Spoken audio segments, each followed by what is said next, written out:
नमस्कार प्यारे बच्चों। YouTube पे आज हम शुरुआत करेंगे पहली क्लास के साथ और शुरुआत करेंगे एडवांस मैथ से, जिसमें अपना टॉपिक होगा height and distance. Height and distance SSC, banking या कोई भी स्टेट एग्जाम हो उसमें इम्पोर्टेंट रोल अदा करता है। बात करूँ मैं एसएससी की, तो एसएससी मेंस में हाइट एंड डिस्टेंस से 2 या 3 क्वेश्चन हमेशा आते हैं, हर साल आते हैं।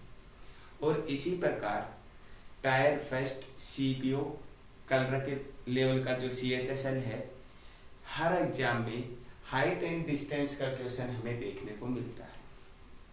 तो प्यारे बच्चों, आज हम शुरुआत करेंगे हाइट एंड डिस्टेंस से। बिल्कुल बेसिक कॉन्सेप्ट के साथ चलेंगे, हार्ड कुछ भी नहीं है। यदि आप कॉन्सेप्चुअली चीज़ों को समझोगे तो बहुत ही आसान और मात्र 4 क्लास में जो है अपना टॉपिक कंप्लीट होगा। मैं डेली 35 मिनट की क्लास आप लोगों के लिए यूट्यूब पे लूँगा। जिस भी बच्चे को मेरी क्लासेस अच्छी लगें, साथ साथ चैनल को शेयर करते रहें और डेली क्लास देखें अपनी। मैं यहाँ किसी पैसे कमाने या अपने व्यू बढ़ाने या अपने आप को महान बनाने के लिए यूट्यूब पे नहीं आया हूँ। मैं आप लोगों को बता दूँ कि मैं फ़िलहाल अनअकैडमी पे एजुकेटर हूँ और केडी कैंपस मुखर्जी नगर की फैकल्टी हूँ, मैथ्स कराता हूँ।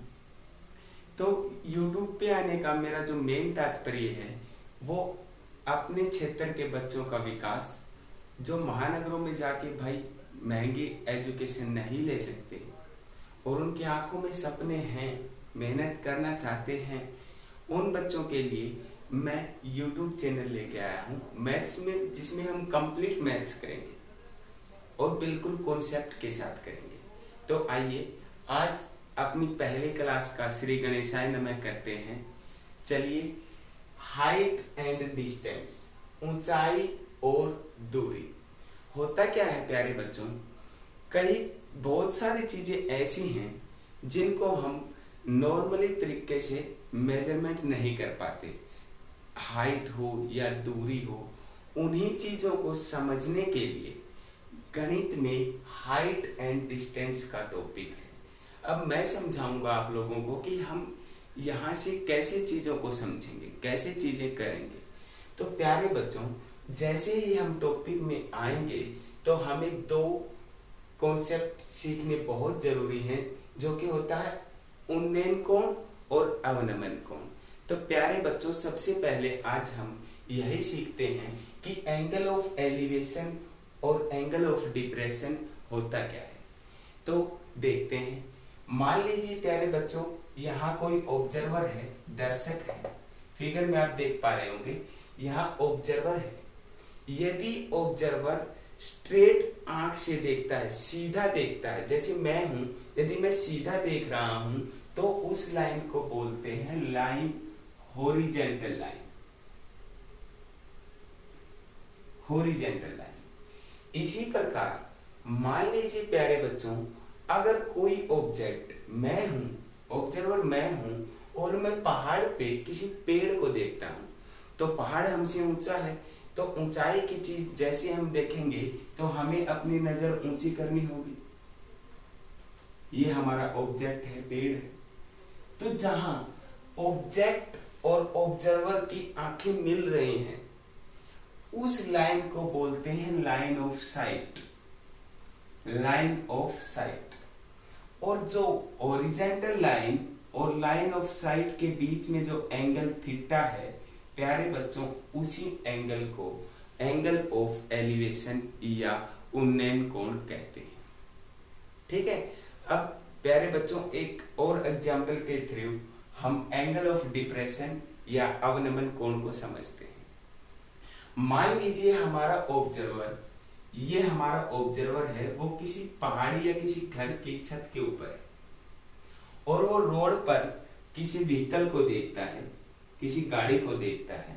तो प्यारे बच्चों, वो घर की छत से नीचे देखेगा तो उसे अपनी नजरें झुकानी होंगी। तो नजर झुका के जैसे ही वो देखेगा, ये हमारी हुई प्यारे बच्चों लाइन ऑफ साइट।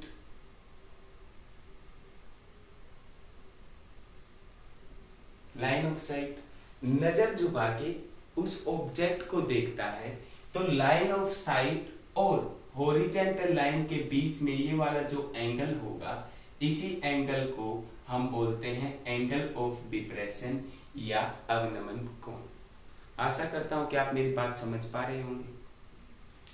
चलिए अब एक छोटे से एग्जाम्पल के थ्रू मैं इन बातों को और अच्छे से समझाने की कोशिश करता हूं। नोट्स जो हैं पीडीएफ मैं अपनी फेसबुक पे भी अपलोड करता रहता हूं, अपने जो व्हाट्सएप ग्रुप हैं उनमें भी डालता रहता हूं, आप वहां से इजीली कलेक्ट कर सकते हैं।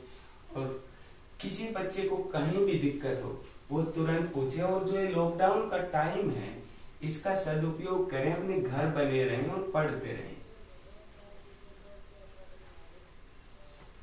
आइए बच्चे फिर से हम एक एग्जाम्पल के थ्रू समझते हैं इन चीजों को।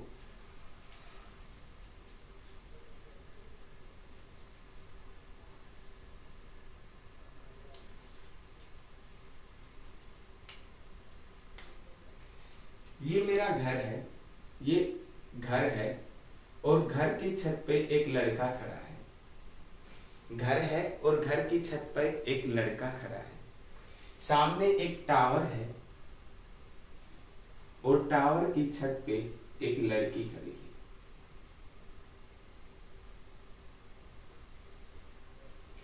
प्यारे बच्चों, यदि लड़का स्ट्रेट देखता, सीधा देखता, तो हम इस लाइन को बोलते हॉरिजॉन्टल लाइन।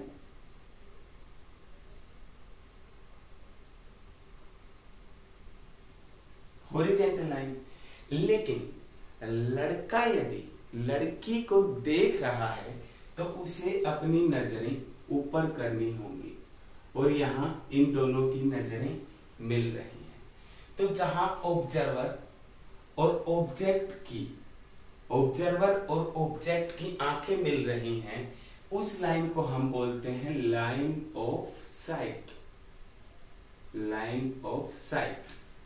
और इन हॉरिजॉन्टल लाइन और लाइन ऑफ साइट के बीच में जो ये एंगल थीटा है, ये हुआ हमारा elevation angle. Elevation angle. Suppose करो प्यारे बच्चों, सपोज करो, वैसे होता तो ये सिर्फ फिल्मों में है, लेकिन आप सपोज करो एक बार कि मान लो अगर इस लड़की ने भी इस लड़के को देखा होता, इस लड़की ने भी इस लड़के को देखा होता, तो भाई सीधी बात है, यदि ये स्ट्रेट देखती तो आप बोलते कि सर यदि ये स्ट्रेट देख रही है तो इसे बोलेंगे हॉरिजॉन्टल लाइन। लेकिन लड़की ने अपनी नजर झुका के इस लड़के को देखा, तो हॉरिजॉन्टल लाइन और लाइन ऑफ साइट के बीच में जो ये एंगल होगा, मैं कहूंगा ये एंगल भी थीटा होगा। तो इसका रीजन क्या है प्यारे बच्चों? होता है क्या कि उन्नयन कोण हो या अवनमन कोण हो, दोनों बराबर होते हैं और एक ही टाइप से यूज करते हैं। यदि उन्नयन कोण 60 है तो अवनमन भी 60 होगा। लेकिन कैसे, कॉन्सेप्ट क्या है इसके पीछे? इसके पीछे का कॉन्सेप्ट ये है कि दो पैरेलल लाइंस को, समांतर लाइन को यदि एक तीसरी रेखा इंटरसेक्ट करती है, काटती है, तो ये जो दोनों एंगल है प्यारे बच्चों, ये वाला एंगल और ये वाला एंगल दोनों बराबर होंगे, क्योंकि alternative angles are always equal. Geometry का एक कॉन्सेप्ट है छोटा सा कि अल्टरनेटिव एंगल्स जो हैं वो हमेशा बराबर होते हैं। आशा करता हूं कि आप मेरी बात यहां तक समझ पा रहे होंगे। जिस भी बच्चे को कहीं भी